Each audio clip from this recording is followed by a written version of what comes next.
Nous allons parler des bases de données. Une partie très importante car lorsque nous allons créer des applications web, bien souvent nous avons besoin d'une base de données car nous devons garder des données à long terme.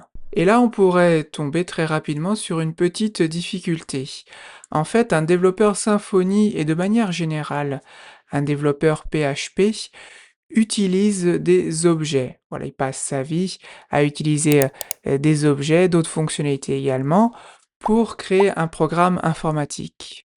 Mais pour enregistrer des données de manière permanente, comme on l'a vu, il nous faut une base de données. Et la base de données ne connaît pas les objets. Elle utilise un autre système pour enregistrer des choses, par exemple.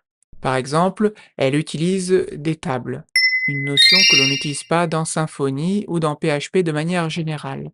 De plus, elle utilise son propre langage.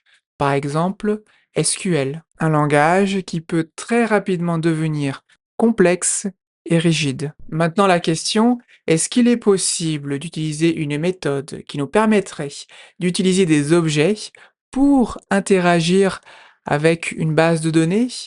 Si c'était possible, ça nous faciliterait grandement le travail. Alors, est-ce que cet outil existe?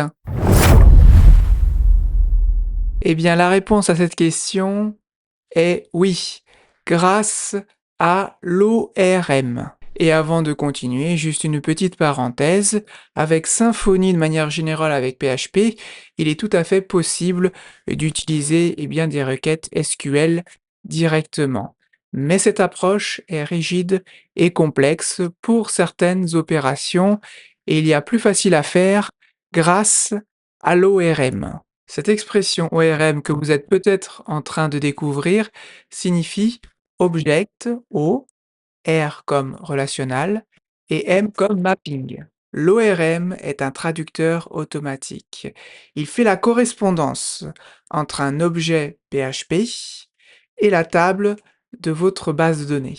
Et grâce à cela, créer, modifier ou rechercher des données dans une base de données devient un jeu d'enfant. Maintenant que nous sommes conscients que nous avons besoin d'un ORM pour nous faciliter la vie, la question est la suivante, quel ORM choisir? Eh bien, nous allons utiliser celui qui est par défaut dans Symfony, c'est-à-dire Doctrine. Donc Doctrine est composé principalement de deux éléments, pour des actions bien définies. Il y a un élément qui permet d'écrire et modifier dans une base de données, et un autre élément qui permet de faire des recherches. L'élément qui permet d'écrire et de modifier, de manière générale d'ajouter, de supprimer ou de modifier des données dans notre base de données, s'appelle l'Entity Manager ou en français le gestionnaire d'entités. C'est donc l'assistant qui s'occupe de l'action et c'est lui qui fait le lien entre vos objets PHP et votre base de données.